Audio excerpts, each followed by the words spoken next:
Hi guys. So I am scheduled to do a presentation next Thursday on June 11th at AWS Community Day for the East, Midwest, Mid East.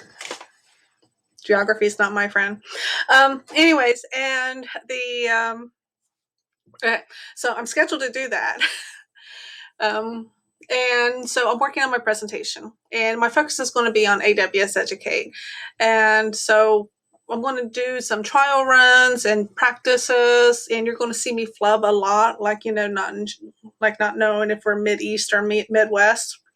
But it's better to do that now as opposed to live, in front of people. This is going to be done virtually, obviously, because of the whole pandemic and everything else going on in the world. And so, and I notice I say "and" a lot, so that's something I got to correct myself, which is why I'm making these videos. And I'm going to share the process and share all the flubs. There's a lot of flubs that I'm going to make. So, feel free to comment below any uh, not mean comments. I can't think of the word I'm looking for. Don't be mean, okay?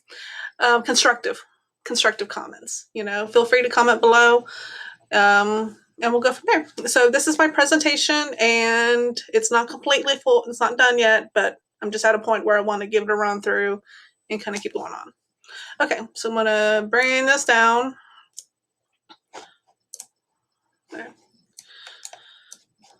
Okay, so AWS Educate. So this is AWS Community Day. Welcome to my presentation, and we're going to be talking about AWS Educate. And we'll go ahead and put this in present mode.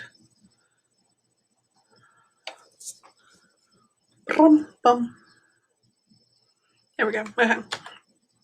So what is Amazon Web Services? Amazon Web Services is the cloud computing, and I'm flubbing up already. Because this is my thing. This is my debate. Do I need to include this? This is AWS's Community Day. Okay. Do I need to ask what is AWS?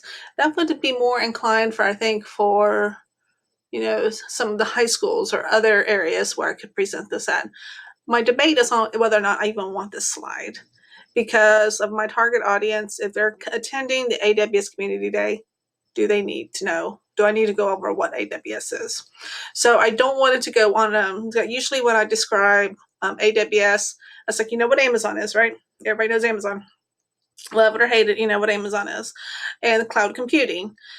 And they have an idea of a cloud computing. They use, do scenarios like your email. It's on somebody else's computer. Basically, cloud computing is somebody else's computer. A rough scenario like that. So for this particular audience, my debate is, do I want the slide in here?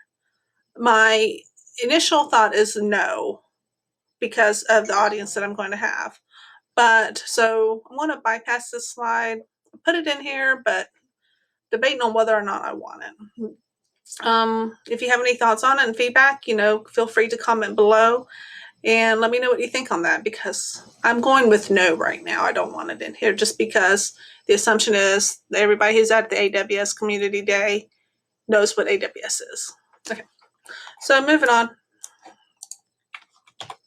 Let's see. Okay, introduction.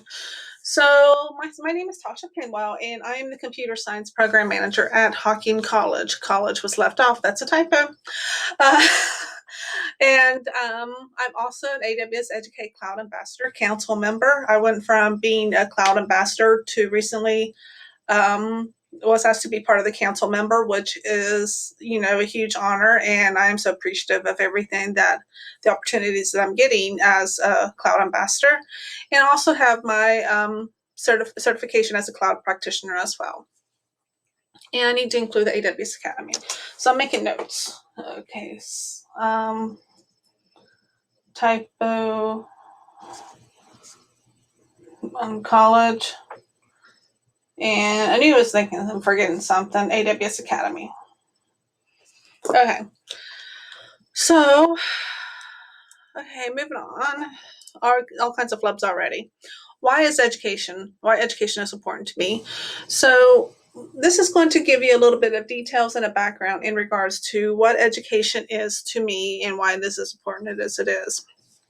As a background on me, on myself and my personal journey, I was a non-traditional student. I did not get my associate's degree until I was 28. And the story behind that, the little bit backstory on that, I was, I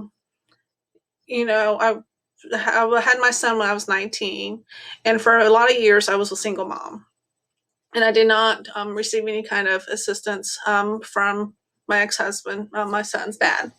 And I remember being at a point of frustration where I was needing to get some help from some child support, and it was just like the whole bureaucracy of what it is just had me so frustrated, and I was not able to get any assistance. And they told me to contact legal aid, and I tried to contact legal aid, and that was no assistance on that as well. So just remember being in a point of frustration and just so mad because I was trying to provide for my son, but I didn't have any college degrees at the time. And I was, had a job that was barely more than minimum wage and trying to provide for myself and my son. And I remember being so frustrated because the whole process, and again, the bureaucracy of it, it's like, I'm going to go back to school and I'm going to become an attorney. And I want to take on the pro bono cases that help single moms or parents who are trying to raise their kid, and in a situation that I was in, and just need that help. But because there's all this bureaucracy and these things that you have to do that cost money, which I didn't have, um, if I could take it on as pro bono, I would be able to provide some help for them. Okay, so that was like kind of my mindset. Going back to school, and I was mad at the world, and I'm going to help change it. And what had happened is, I finished my associates and my bachelor's and my master's. And somewhere along the way, my pathway started becoming more as an educator. And I was still in the mindset because I started teaching as a part-time thing. But I was still in the mindset I'm going to go back to school and get my law degree. And this is still what I'm going to do. And what had happened was that as an educator, that became more and more of a focus by accident, more or less. And then I realized something. I realized that if I continue to focus all my energy and trying to go to law school and to help the single parents, like the situation that I was in, I'm helping them after the fact. Okay, I'm helping them after they're already to the point of despair, all the uncertainties and all the fears that they're facing. I'm helping them after the fact, and even after the fact, if you can't get blood from a turnip. If the other parent is not able to pay or not going to pay, my mom used to be a child support. She used to work for the child support office, and I heard all those horror stories about people abusing the system or cheating the system or whatever it is that they did. And so what if I'm helping them pro bono, I can't get blood from a turnip. If they're not going to pay, if they're able to cheat the system, I'm not helping them. On paper and legally, they might be supposed to be getting support, but the reality of it, there's ways around it, and they may not. So my helping them is not actually producing a benefit that I would have liked to see. But education, this is why education is so important to me.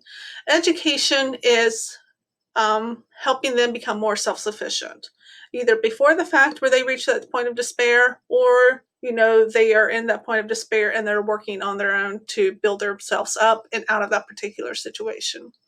They're becoming more self-reliant. They're becoming more financially stable.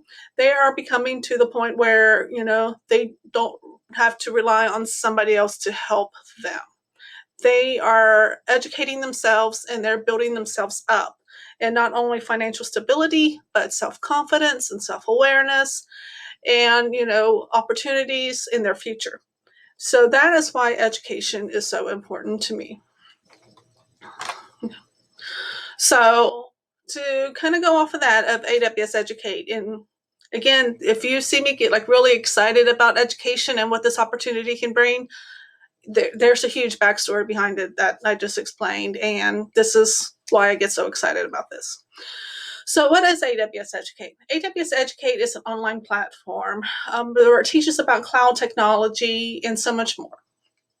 And we'll get into so much more later on, but just understand it's an online platform and it's, teaches cloud technology. It has a job board, so students can see what the jobs are that are available, find what they like, get some goals of what they want to go to. There's incentives that are in the way of digital badges that they can earn, and they can they can just collect them. Some of my students who've collected them in the past, and myself personally as well, is once you start collecting them, it's kind of like Pokemon Go. You got to catch them all. You want to catch them all. Okay. So there's some incentives to kind of keep them engaged and to keep them curious and wanting to, learn more and grow with it. So who can use AWS Educate? College instructors can use AWS Educate. High school instructors, college students, and high school students. This is a platform that's aimed at education within the high school and college levels. The why. Okay. So we talked about what AWS Educate is. What else did we talk about? Who can use it? Okay, I should know that. I have notes. So the why. The why is always kind of what gets you into something. So we're going to talk about why AWS Educate is something that we want to explore with. You can teach as an educator. I can use AWS Educate to help teach tomorrow's skills today. So they say that tomorrow's jobs, we don't even know what tomorrow's jobs are going to be yet, because things in technology are changing as quickly as they are. But this is the platform that's going to help us teach skills that we may not have the textbooks or any other classroom materials for to help teach. You have AWS Cloud ambassadors such as myself to assist. If you get stuck on anything, you can reach out to us. You can access the students' work. So the platform, the console, is one that you can actually access the students' work to see where they get stuck on. You get free credits and access to the AWS console, which is nice because you get actual access to the console. You don't have some sort of replica. This is the actual AWS console. And there is a skill in learning how to navigate that console. It can be overwhelming at first because there's so many different services available within AWS Educate or AWS, and there's a skill in just learning how to navigate it. You can find that spark.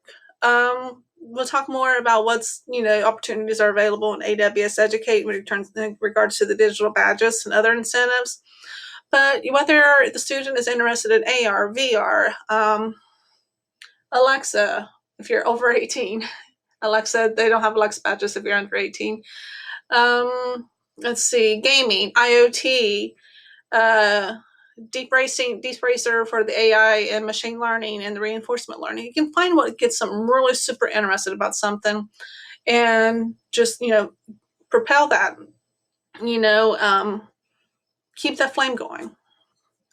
There's educational opportunities beyond the classroom. So if they find that spark that they get super, super interested in, they can make those connections and they can invest in their own time and their own resources to learn more about that particular, concept or that particular skill set. Because learning is so much more fun when you have an interest in it. If you're just going through the motions of learning something because you have to do it, it's part of your classroom, part of your curriculum, it's boring. It's boring to teach and it's boring to learn.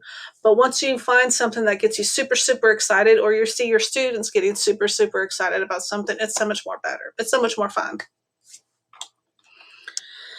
So there's some templates. One of the other advantages of using AWS Educate is there's classroom templates. And this is where the instructor can create a classroom for their students to, learn about some of the various services that's within AWS. And play with it, and they can actually add to their resume as they grow on to their next step with whatever it is. So you can learn about AWS Cloud Basics, you can learn about big data, you can learn about machine learning and AI, they can learn how to build scalable websites, they can learn about serverless computing, they can learn about RoboMaker.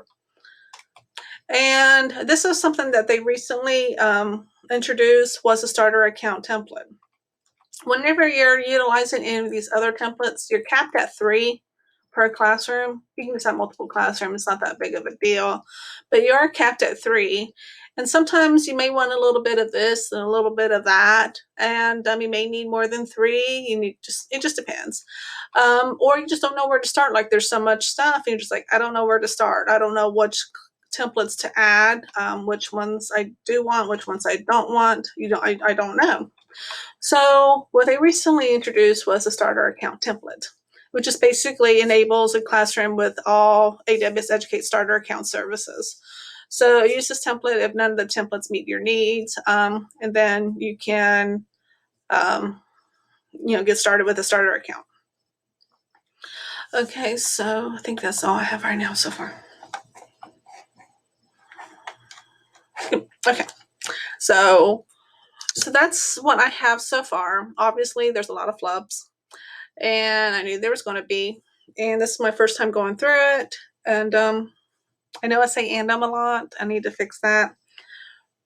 But if you have any comments or you have any questions on AWS Educate, AWS, or anything that I mentioned, or constructive criticism, not criticism, constructive criticism, feel free to comment. Okay. And let me know. Yeah, just let me know. So I will see y'all later. Bye-bye.